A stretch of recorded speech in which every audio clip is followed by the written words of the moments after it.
여러분 한 주간 평안하셨습니까? 지난 한 주간 여러분의 삶이 어떤 시간들이었는지 저는 많이 궁금합니다. 행복하셨는지 아니면 고통과 절망의 시간이었는지. 그러나 우리 주님께서는 어떤 형편으로 나와왔든지 오늘 여러분에게 은혜를 주시고 복을 주시기를 원하십니다. 이제 다 같이 자리에서 일어나 우리 주님 앞에 감사와 찬양의 예배를 함께 드리겠습니다.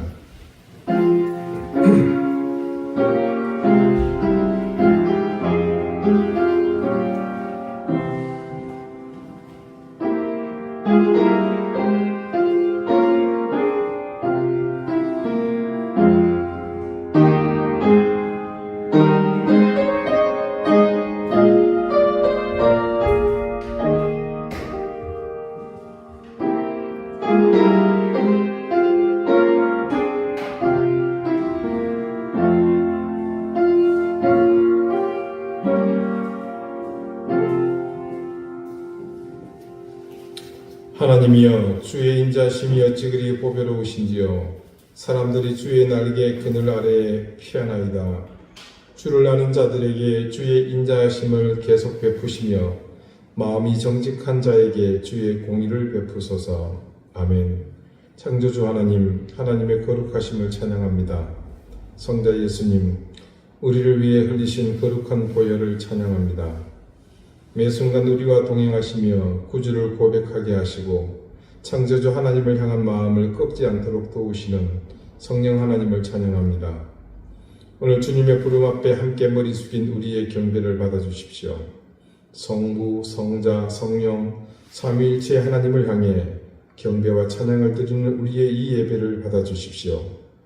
더럽고 악한 영들을 물리쳐 주시고 하늘에 신령한 은혜가 이 시간 가득하기를 소망하오니 이 시간 이곳을 거룩하게 하시고 온전히 우리의 마음을 합하여 삼위일체 하나님만을 바라보게 해 주십시오.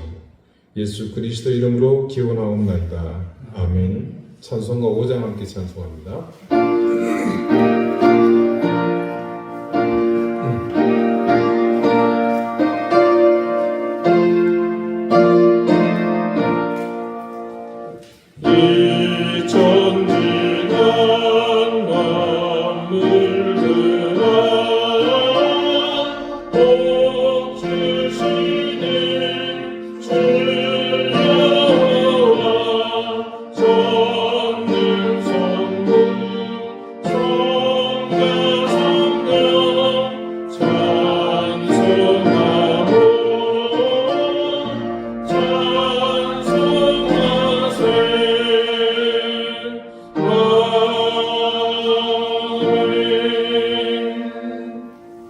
이제 다 함께 참회의 기도를 드리겠습니다. 자비로우신 하나님, 지난 한 주간 하나님 앞에 우리가 지은 모든 죄를 고백하며 사주의 은총을 구합니다. 저희는 하나님의 말씀을 따라 살지 않았습니다. 기도하기를 주저하며 심지어 기도하지 않는 삶을 살았습니다. 입술은 찬양하며 하나님의 영광을 노래하기보다 저주와 악독을 담았고 칭찬과 감사보다 비방과 악한 말을 쏟아냈습니다. 유한한 인생이라는 사실을 망각하고 마치 영겁을 살 것처럼 허황한 꿈을 쫓으며 살았습니다. 그래서 우리는 진실하지 못했고 정의롭지 못했습니다. 비겁했고 추했으며 양심을 따라 바르게 살지 못했습니다. 하나님, 우리가 기억할 수 있는 모든 시간은 악했고 죄로 가득했습니다. 그래서 연약한 우리가 범한 이 모든 죄악을 사죄하오니 주님, 우리의 죄를 용서해 주십시오. 이제는 하나님과 나만이 아는 은밀한 죄를 생각하며 계속해서 침묵 가운데 참회의 기도를 드립니다.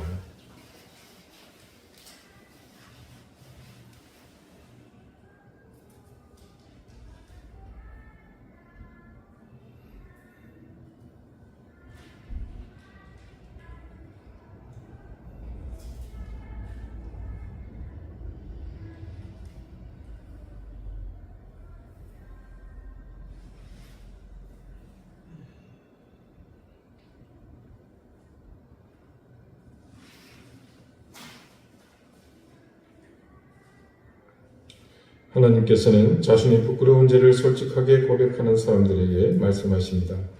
예수께서 이르시되 나도 너를 정죄하지 아니하노니 가서 다시는 죄를 범하지 말라. 아멘. 이제는 사도신경으로 우리의 신앙을 고백하오니 나는 전능하신 아버지 하나님 천지의 창조주를 믿습니다. 나는 그의 유일하신 아들 동정녀 마리아에게서 나시고 본디오 빌라도에게 고난을 받아 십자가에 못 박혀 죽으시고 장사된 지 사흘 만에 죽은 자 가운데서 다시 살아나셨으며 하늘에 오르시어 전능하신 아버지 하나님 우편에 앉아 계시다가 거기로부터 살아있는 자와 죽은 자를 심판하러 오십니다. 나는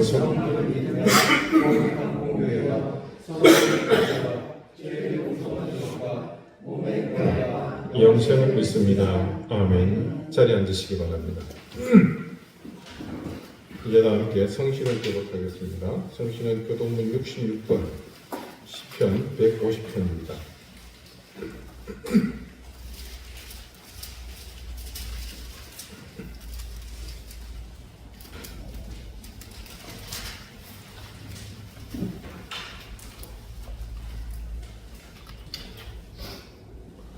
할렐루야. 그의 성소에서 하나님을 찬양하며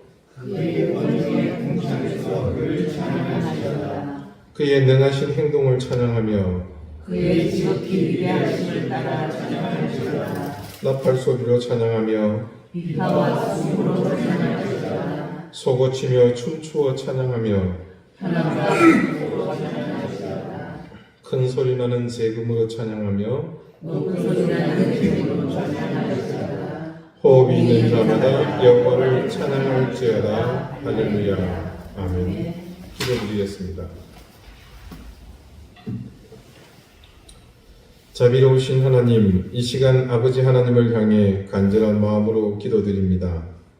사주의 은총을 통해 우리의 죄를 용서해 주신 하나님, 우리가 인식하지도 못하는 더 넓고 깊은 세상의 경륜은 우리의 미약함과 미련함을 넘어 늘 거대한 강물처럼 우리 곁을 지나가고 있지만 우리는 당장 눈앞에 보이는 것에 일희일비하며 미련한 자들과 같이 감정에 휩쓸리며 살고 있습니다. 하나님의 뜻을 헤아리기 위해 노력하며 모든 현상에 담긴 하나님의 뜻을 바로 깨닫는 우리가 되게 해주십시오.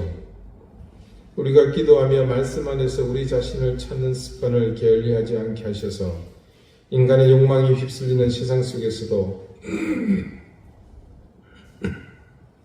하나님의 뜻을 발견하여 참 기쁨과 평안을 누리는 삶을 살게 해주십시오.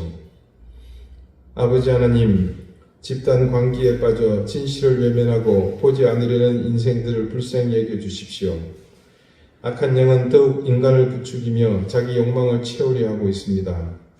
절대로 승자가 없는 지금 이 시대의 분열과 다툼에서 모두가 물러나 참된 가치를 함께 공유하며 진리를 따르는 길에 나서게 해주십시오.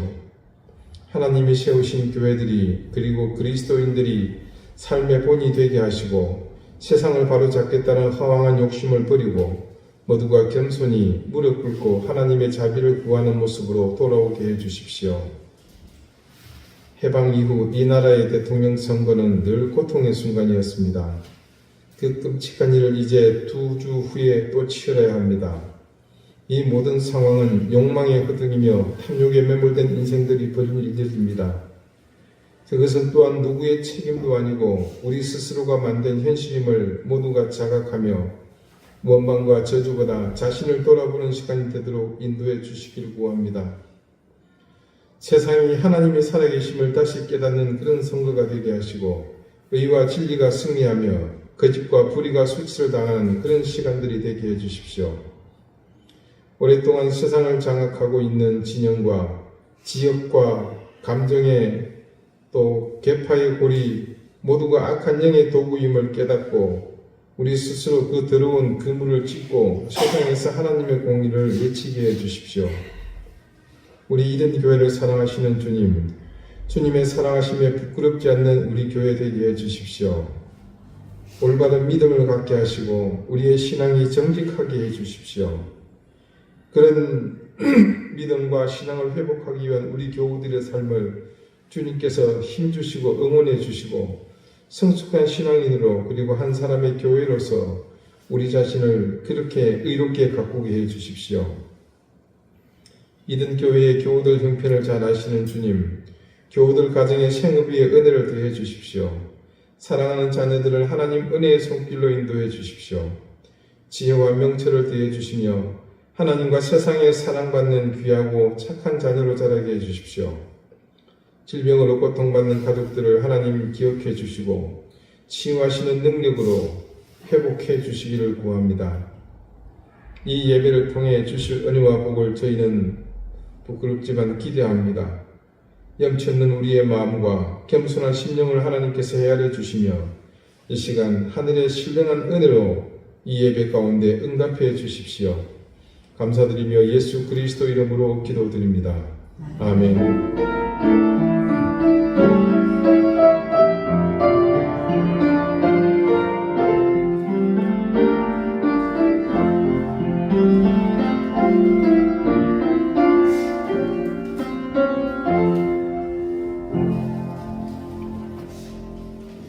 (29장) 함께 찬송하겠습니다.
오늘 하나님께서 우리에게 주시는 말씀은 신약 성경 빌레몬서 1장 1절에서 3절까지 말씀입니다. 신약 351쪽입니다.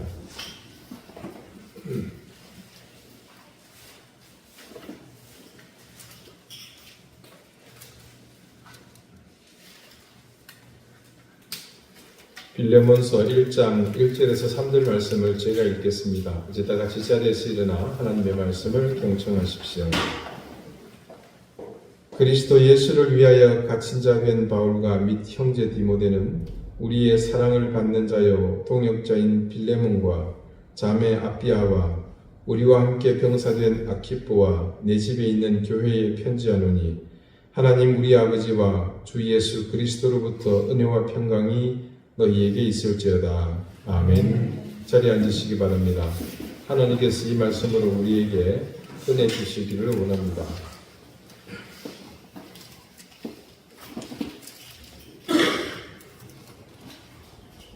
네, 제가 마포교회에서 부목사로 재직할 때 당시 은퇴하신 여집사님 몇 분이 경찰서 유치장 전도를 오랫동안 하고 계셨습니다. 유치장은 교도소와 다르게 형을 복역하도록 지어진 것이 아니라 체포, 구속된 피의자나 구류, 경범죄자 등을 임시로 가두는 경찰서 내의 시설을 말합니다. 격주로 금요일이면 마포경찰서 내 유치장을 직접 방문해서 현장에서 체포되어 경찰서에서 조사를 받는 이른바 감금된 현행범들을 대상으로 전도하는 겁니다. 여러분 한번 생각해 보십시오. 지금 경찰관에게 체포되어서 감금되어 있는데 그 귀에 무슨 소리가 들리겠습니까? 그런 사람들을 상대로 전도하겠다고 하시는데 할머니 몇 분이 그 앞에 서서 찬송가 부르고 예수 믿으라고 하는데 이게 사실 욕이라도 안 먹으면 다행이죠. 어찌 생각하면 이건 일종의 가혹행위가 아닌가 싶었습니다. 그래도 어찌겠습니까? 나이가 드신 어른들이 그렇게 지극정성으로 전도하겠다고 나서시는데 마지못해 따라할 수밖에요. 제가 이 이야기를 예전에 한번 드린 적이 있었는데 사실 제가 목사지만 철창에 갇혀 앉아있는 사람들에게 도대체 무슨 말씀을 전해야 할지 감이 오지를 않는 거예요. 참고로 유치장은 앞에 이렇게 타원형으로 생겼습니다. 여기가 감시하는 경찰관이 앉아있는 자리입니다. 그럼 요 앞은 이렇게 타원형으로 되어가지고 반달 모양이죠. 2층으로 이렇게 방이 한 4개 정도 구분이 돼, 방과 방 사이에는 벽이 있고요. 그 앞은 철창으로 다 이렇게 되어 있습니다. 그러니까 여기 서서 이제 설교를 하는 겁니다. 근데 한 가지 말씀드리기 좀 거시기한 게 유 시장이 조금 전에 말씀드린 것처럼 다 툭 트여 있는 게 아니고 방별로 있다고 했죠. 그리고 그 좌측 상단에 제가 봤을 때 이 화이트보드에다가 칸이 지어져 있어요. 그러면 몇 월 며칠에 들어왔고 제목이 뭐다. 그리고 언제 나간다 이렇게 적혀져 있습니다. 그러니 앞에 서 있는 저는 그 안에 들어있는 사람이 대략 어떤 죄를 지어서 그게 잡혀 있는지가 이게 짐작이 되는 겁니다. 사기친 사람, 강도질한 사람, 또 강간범, 성추행범, 다양합니다. 심지어는요, 그곳이 마포니까 시내 중심이잖아요. 어젯밤 뉴스에 보도됐던 사람을 거기서 만나기도 합니다. 굉장히 좀 시끄러운 사건이 있었단 말이에요. 그때 체포된 사람이 그 안에 있는 겁니다. 아무튼 그렇게 시간이 되면 그곳 유치장으로 직접 들어갑니다. 마포경찰서 정문으로 들어가서 오른쪽으로 틀면 막다른 곳에 왼쪽에 조사기라는 그 방이 있습니다. 그 조사기의 방을 지나서 들어가는 거죠. 이중으로 열어야 됩니다. 바깥에서 철문을 열고 안에서 근무하는 근무자가 열어야지 그렇게 통과가 가능합니다. 이게 이제 그 안전을 위해서 그렇게 했겠죠. 그렇게 이중문을 열고 들어가서 인사하고 예배를 시작합니다. 제가 처음 가서 놀랐던 것은요, 아까 말씀드린 그 죄명이 적혀 있는 그 화이트보드를 보는 것도 있었지만 특이한 게 예배 시작하면서 찬송가를 부릅니다. 그러면 그 안에 수감되어 있는 사람 중에서 상당수가 그 찬송가를 곡조를 정확하게 따라 부른다는 겁니다. 뭔 얘기입니까? 교회에 다녔던 사람들입니다. 그때만 해도 벌써 20년 전이니까요. 지금처럼 교회가 뻘짓할 때 아니거든요. 보통 그때 한 20%, 25%가 크리스찬이라고 그러지 않았습니까? 그 비율이 감옥에서도 그대로 적용이 되더라고요.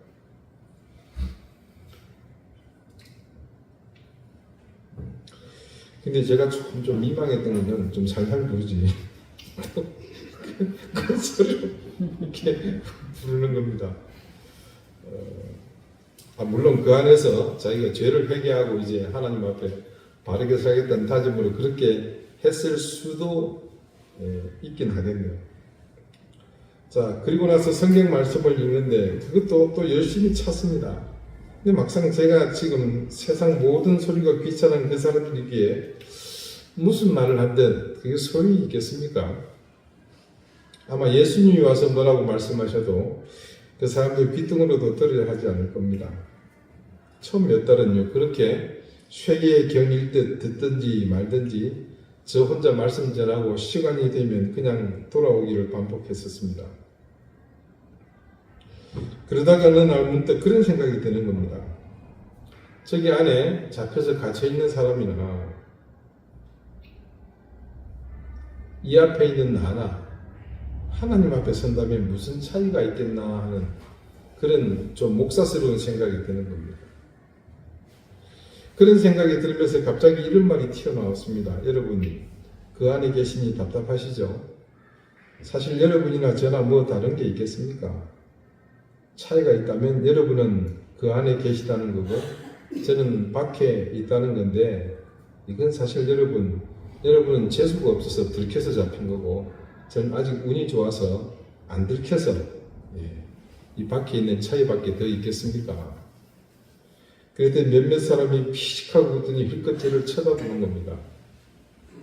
물론 웬 젊은 목사가 와서 생전 듣지도 보지도 못한 우스갯소리를 한다면서 쳐다봤겠죠. 그래도 관심을 가지고 이제 봐준다는 하면 어디겠습니까? 또 한 번은 이런 말도 생각이 났습니다. 여러분과 제가 처지가 다른 것 같지만 별다른 것도 사실 없습니다. 여러분과 저를 가로막고 있는 게 있다면 여러분 앞에 그 철창 아니겠습니까? 여러분은 갇혀있다고 생각하실지 모르겠지만 사실 여러분의 처지에서 보면 제가 갇혀있다고 볼 수도 있지 않겠습니까? 물론 이게 사이즈는 차이가 좀 많이 나죠. 자기는 그 좁은 세상에 사는 거고 저는 넓은 세상에 사는 건데 좁은 세상에서 보니까 너는 그 안에 갇힌 것 같다. 뭐 이렇게 볼 수도 있지 않겠냐는 거죠.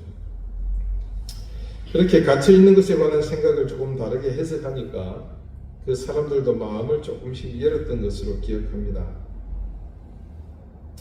여러분은 갇혀보신 경험이 없어서 물론 저도 마찬가지입니다만은 감옥에 갇힌다는 것의 진정한 고통에 대해서는 사실 우리는 간접적인 이해만 있을 뿐입니다.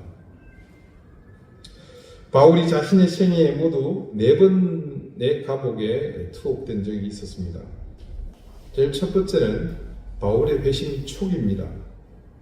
당시 신라와 전도 여행을 하던 중 빌립보에서 잡혀서 감옥에 들어간 적이 있습니다. 두 번째는요, 바울이 예루살렘에 6월절에 갔다가 회중들 앞에서 전도하다 유대인들에게 붙잡혀서 가이사라에 투옥된 적이 있었습니다. 그리고 거기서 다시 로마로 이송이 되죠. 그게 세 번째입니다. 그리고 마지막으로는요, 이고니온과 일루리곤 지역을 세 번째 전도 여행을 할 때에 체포가 됩니다. 그리고 감옥에 갇히는데요. 그때는 시절이 좀 안 좋았습니다. 로마 황제가 아주 강력하게 기독교를 탄압하던 때라서 바울은 체포된 후에 결국 형장이 이슬로 사라지게 되었습니다. 어쩌면 바울은 누구보다도 감옥에 갇힌다는 것에 대한 이해가 남달랐을 것으로 그렇게 추측합니다. 그래서 바울은 오늘 당당하게 스스로를 일컬어 갇힌 자 된 바울이라는 말을 쓰지 않고 하는 것을 볼 수 있습니다. 바울이 이렇게 말할 수 있었던 것은 그가 스스로 자신의 갇힌 처지에 대해서 어떤 수치심을 안고 있거나 아니면 그 자체를 인생의 실패로 보고 있지 않다는 사실을 알 수 있습니다. 그래서 그는 자신이 갇혔다는 것에 대해 전제를 두고 있지 않습니까? 뭐라고 말씀이 전하고 있습니까? 1절을 봅시다. 그는 그리스도 안에서 갇힌 자라 그렇게 말하고 있지 않습니까? 바울은 자신이 그리스도 안에서 그러니까 하나님의 주권 아래에서 지금 갇혀 있다라고 말하고 있습니다.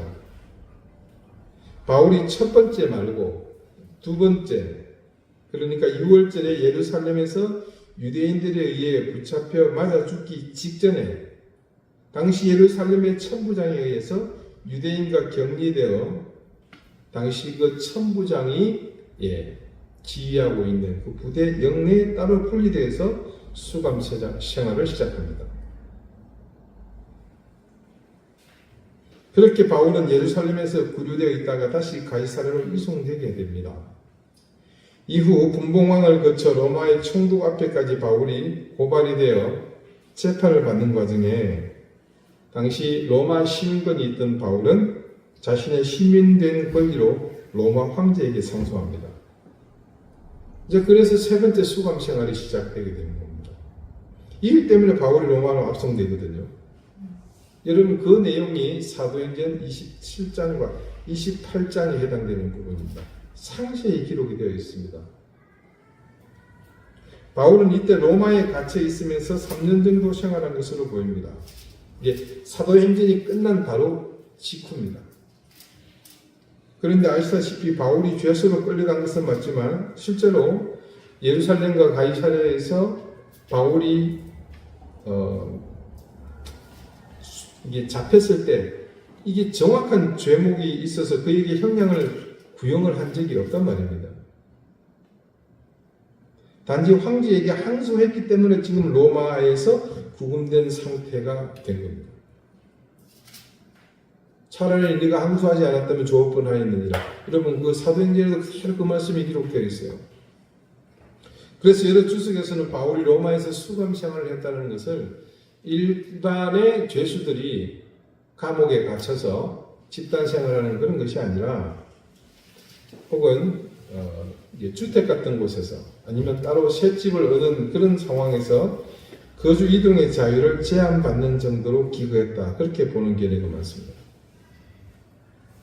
바울은 그곳에서 갇힌 상태에서 자신이 전도했던 교회들에게 장문의 편지를 씁니다. 어떤 교회는 문제가 생겼어요. 어떤 교회는 그냥 바울이 편지를 씁니다. 아무 편지였겠죠. 그래서 이른바 이것을 옥중서신, 문자 그대로 옥에서 쓴 편지라는 이름을 붙여 따로 구분합니다. 여러분 그게 바로 에베소서, 빌립보서, 골로새서, 오늘 읽은 빌레몬서입니다. 물론 디모데 전후서나 디도서도 옥중에서 썼습니다. 왜냐하면 바울이 마지막 4차로 구금될 때는 그때 잡혀서 죽었다 그러지 않았습니까? 그 앞에 죽기 직전에 바울이 디모데 전서, 디도서, 그 다음에 디모데 후서를 씁니다. 요거는 여러분 따로 살펴볼 기회가 있을 겁니다. 자, 바울이 그 편지들을 쓸 때는 그것이 나중에 이게 성경에 들어올 것이라고는 꿈에도 생각하지 못했을 겁니다. 그러나 그 편지의 내용은 비교적 수감 생활 중 여유로운 상황에서 충분히 복음의 의미와 그리스도의 가르침을 깊이 묵상하며 해당 수신자들의 형편에 부합하는 글을 썼기에 그곳에는 기독교 신앙의 핵심들이, 정수들이 그대로 담겨 있었습니다.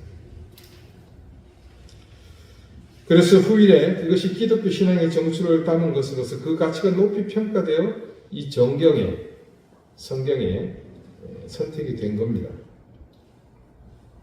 자, 조금 전 안내드린 것처럼 오늘 우리가 읽은 이 빌레몬서는 바로 바울이 그때 옥중에서 로마에서 기록한 4편의 서신서 중에 하나입니다. 이 빌레몬서는 수신자가 개인으로 명확하게 지목되어 있습니다. 빌레몬과 그의 아내 아비아, 그의 아들로 추정되는 아키포입니다. 그러니까 사실은 가장인 빌레몬 앞으로 쓴 것이죠. 바울이 빌레몬에게 이렇게 사적으로 편지를 쓴 것은 이유가 있습니다.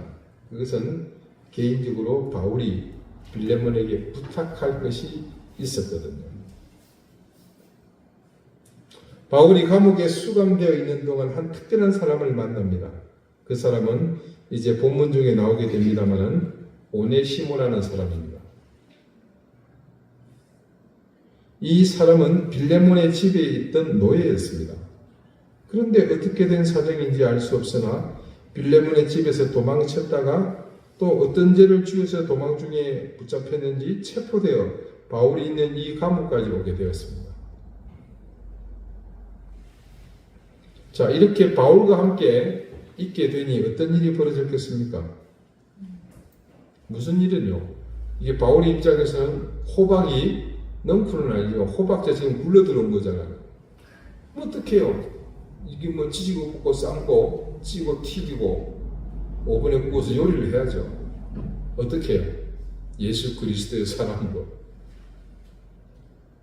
이 바울에게 귀에 따갑도록 복음에 대해 전해듣지 않았겠습니까? 근데 진짜 도망놈이었던 이 오네시모가 이 바울의 전도에 변화되고 복음을 받아들이고 예수 그리스도를 영접해서 거듭나게 된 것입니다. 삶고 찌고 찢고 볶고 튀기고 오븐에 구웠더니 아주 훌륭한 호박 파이가 된 겁니다. 바울이 가르치다 보니 놀랐던 사실이 또 있습니다. 그것은 이 오네시모가 바울이 골로새 교회에서 가르쳤던 제자인 빌레몬 집의 노예였다는 사실입니다. 바울로서는 이 오네시모가 변화가 되고 복음을 전하는 일꾼으로 이제 거듭났기에 자기 제자인 빌레몬에게 이 오네시모를 네가 용서해 주고 받아줬으면 좋겠다. 그걸 이 편지로 간절히 당부하게 된 겁니다. 바울은 빌레몬에게 정말 간절한 마음으로 사정하면서 오네시모가 물질적인 손해를 네한테 끼친 거 있으면 내가 그거 다 갚아줄게. 그런 다짐까지 하면서 감옥에서 낳은 새로운 제자 오네시모를 위해 간절한 마음으로 이 편지를 쓴 겁니다. 이 서신서의 가장 핵심이 바로 이겁니다. 타인을 위해 바울이 제자에게 명령할 수도 있는 그 처지에서 그렇게 하지 않고 헌신적인 자세로 간청했다는 겁니다. 그리고 그리스도인의 사랑이 신분의 벽을 넘어 온전한 사랑으로 어떻게 적용될 것인지 우리는 이 말씀을 통해 더욱 깊은 통찰을 가지게 될 것으로 기대합니다. 여러분, 바울이 활동하던 이 시기는요, 서기 약 40-50년, 그 어간으로 지금 볼 수가 있는데요. 우리나라를 보자면 언제입니까? 아직,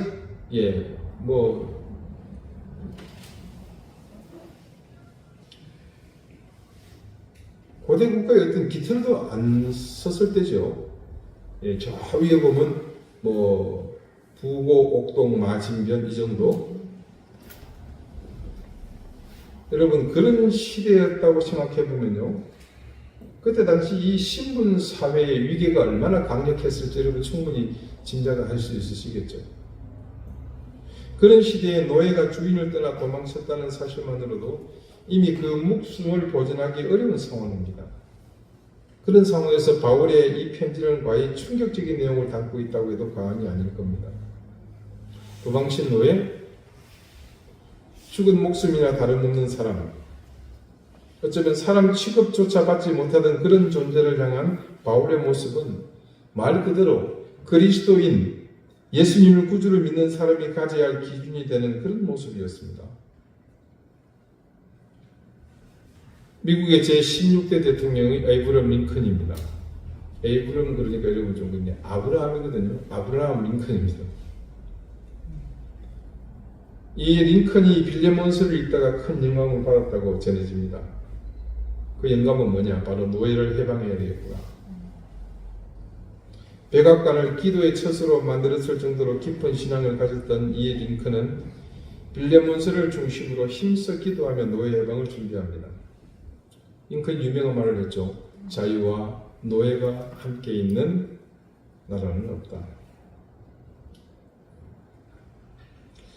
미국은 자유를 표방하는 나라인데 어떻게 자유와 노예가 함께 있을 수 있겠는가라며 빌레몬서 안에 있는 오네시모를 생각하며 우리가 그리스도의 노예라면 몰라도 예수 그리스도 안에서 사람의 노예가 있을 수 없다. 사람이 사람을 종으로 삼는 일은 있을 수 없는 일이라며 이 말씀에서 얻은 영감으로 노예 해방을 위해 더욱 매진했다고 전합니다. 자, 바울이 감옥에 갇힌 상태에서 이 편지를 썼습니다. 자유를 억압당한 시점에서 자유를 갈망했던 노예를 위해 이 편지를 썼다는 것은 남다른 의미가 있다고 할 것입니다. 그 의미의 가치는 다른 무엇보다도 자신의 자유를 구속한 실체 때문이라고 저는 봅니다. 바울은 근본 그리스도 예수를 위해서 갇혔다고 스스로 밝혔습니다. 그것은 다른 의미로 강제로 구속된 것이 아니라 자기 의지로 스스로 그 구속을 받아들였다는 의미로 보아야 합니다. 여러분은 갇혔다는 사실에서 어떤 감정을 느끼십니까? 갇혔다? 아마 제일 먼저 떠오르는 것은 내 자유를 구속당하는구나. 그런 생각 아니겠습니까? 인간은 근본적으로 자유로운 존재입니다. 자유를 갈망합니다. 그런 인간이 자유를 구속당한다면 그것은 견딜 수 없는 고통을 겪게 된다는 것을 의미하지 않겠습니까? 여러분 모두 학교를 졸업하셨죠? 네. 뭐 안 다니는 것처럼 저 쳐다보세요. 하다못해 여름 성리학교로 졸업하지 않으셨어요? 예전에 그 드라마에 그런 게 나오더라고요. 천없는 깡패인데 자기 학교 졸업했대. 그랬더니 옆에 있던 그 똘마니가 아이 형님 학교 안 다니는 거 뻔히 알고 무슨 말씀이세요? 아니 나 특수학교 졸업했어요. 무슨 학교인데? 여름 성경학교. 여러분 모두 학교에서 졸업하셨잖아요. 어떤 분은 기본적인 초중고를 다니셨고 저 같은 사람은 초중고 대에다가 대학원을 두 곳이나 다녔습니다. 근데 여러분 다니면서 다 자발적으로 기뻐하시면서 다니셨습니까? 제가 대학원을 다닐 때요. 신학대학원을 됩니다. 갑자기 교수님이 일이 생겨서 휴강을 하게 되었습니다. 그때 저는 너무 기뻐서 기지개를 펴면서 네 무슨 말을 했는데 기억은 잘 안 나고 아무튼 기뻐해서 뭔가 뭘 했던 적이 있었습니다.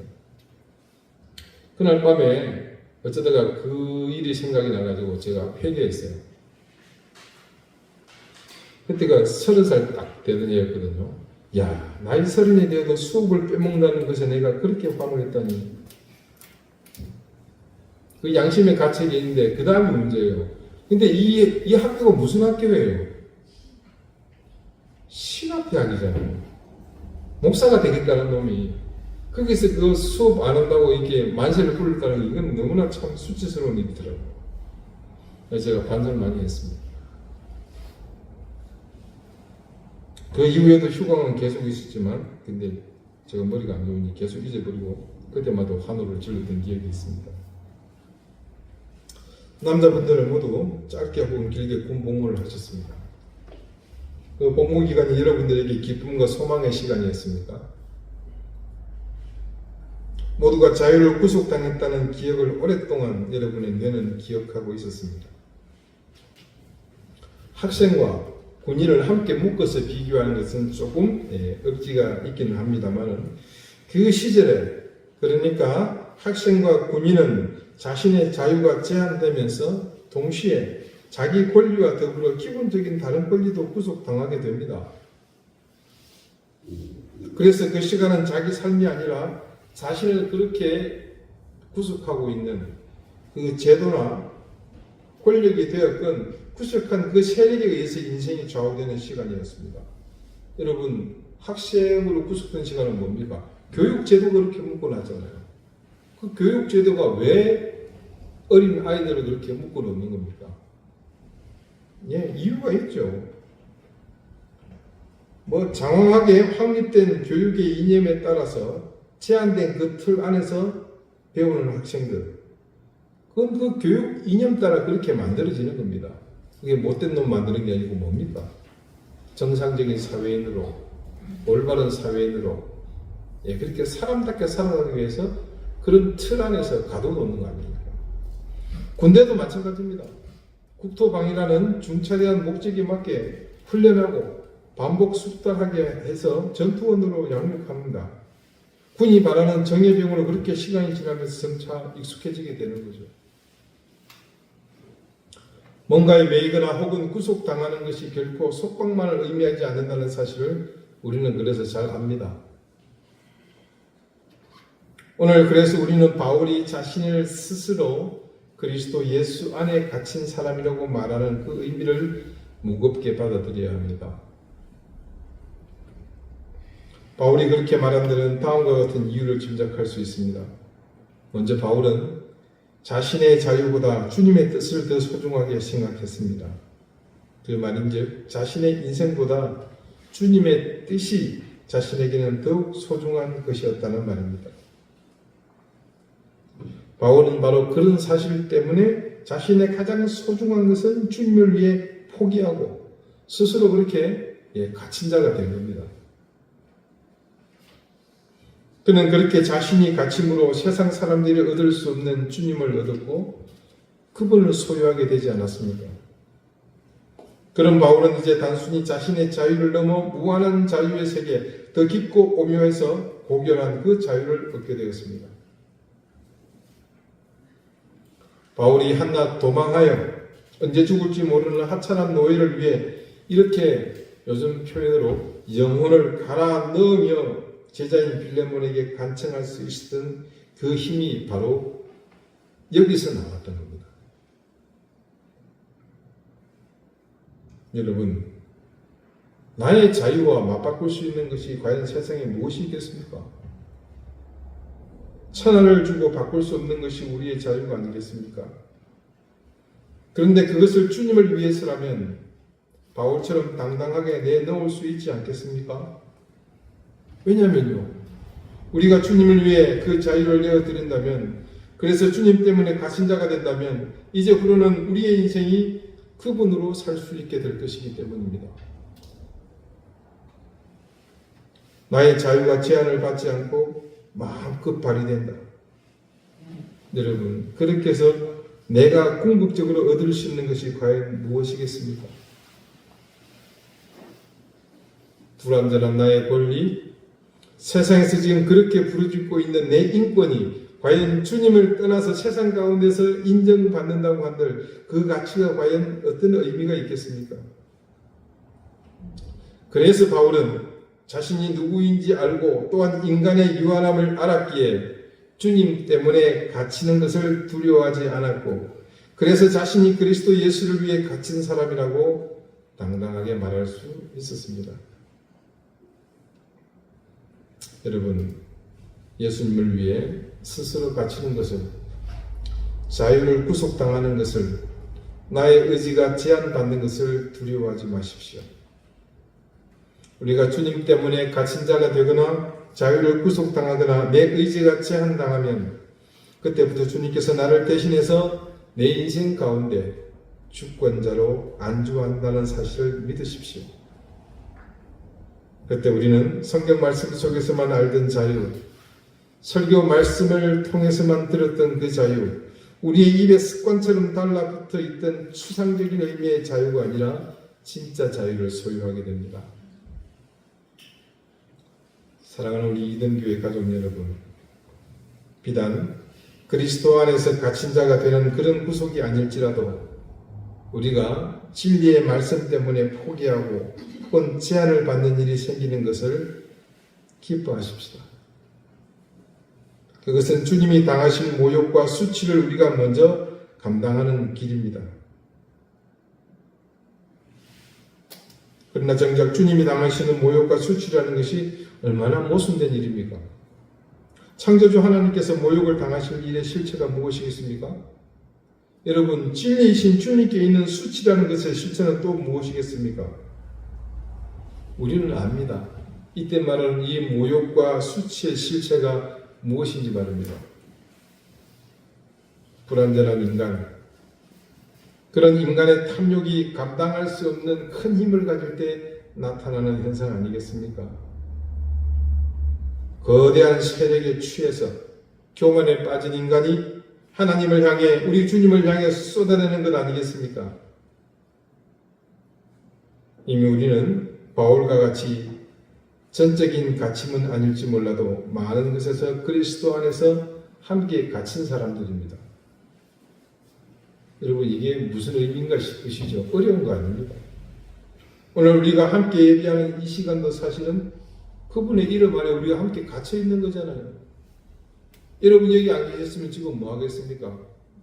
온 사방천지로 칠랄래야 팔랄래야 니나는 얼씨고 저씨고 좋다, 지와도 좋구나. 예.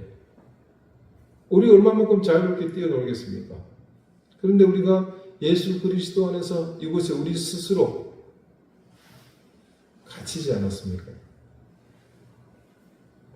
그분 안에 갇히는 것이 많아진다는 것은 우리가 욕망에 허덕이며 탐욕의 시간을 사는 그 삶을 버리고 내 삶을 주님께서 주장하시도록 더욱 우리 자신을 내어드리게 되는 것을 의미합니다. 그러므로 여러분, 주님 안에 그분의 이름으로 갇히는 것을 기뻐합시다. 그리스도 예수의 이름으로 우리의 자유가 구속당하고 우리의 권리가 제한받는 것을 즐거워합시다. 우리 주님은 그런 마음과 결단으로 살기를 작정하는 우리에게 그 순간 들어오셔서 우리 인생을 그분의 가치로 가득 채워주실 것이며 그 이름으로 우리의 삶을 더욱 거룩하게 인도하실 것입니다. 기도드리시겠습니다. 주님, 우리가 주님의 이름으로 갇힌 자된 삶을 살기 원합니다. 구원받은 자녀로 그리스도인으로 감당하는 지금의 소소한 갇힘과 구속보다 더욱 깊이 그리고 더 많이 주님의 이름으로 그리고 주님의 권능 안에서 그렇게 살기 원합니다.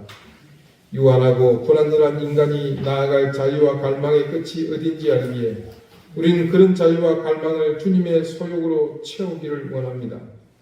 그래서 우리의 인생을 창조주 하나님, 거룩하신 선자 예수님, 그리고 성령의 은혜로 채워나가는 그런 인생으로 살기 원합니다. 예수 그리스도 이름으로 기도드립니다. 아멘. 312장 함께 찬송합니다.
자비로우신 하나님, 하나님의 은혜와 사랑을 감사합니다.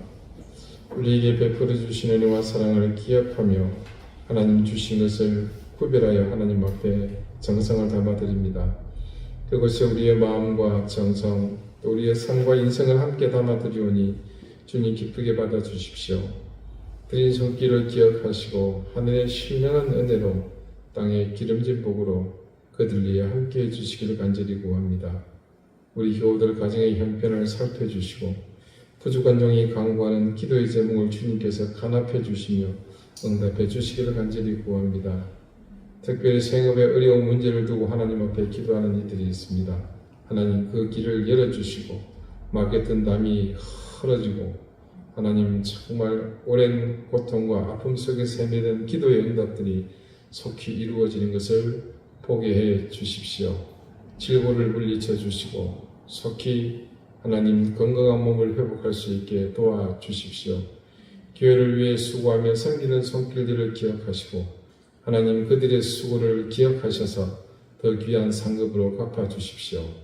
여러 가지 형편으로 교회를 떠나 있는 교우들을 기억해 주시며 그들의 지금 있는 그 처소와 상황들을 주님께서 헤아려 주시고 말로 다 할 수 없는 은혜로 이 시간 그들과 함께 해 주십시오.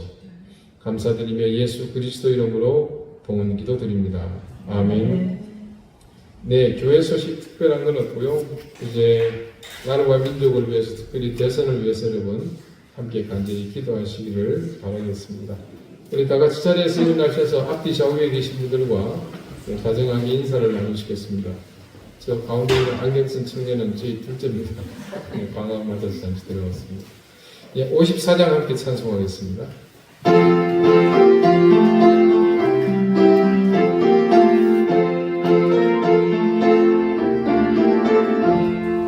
주여 복을 구하오니 편히 가게 하시고 사랑받아 주대로 이르도록 하시고 바다 같은 세상에서 항상 인도하소서. 주의 복된 말씀 듣고 구원 감사합니다. 구원받은 주의 성도 열매 맺게 하시며 하나님이 우리 함께 항상 계시옵소서.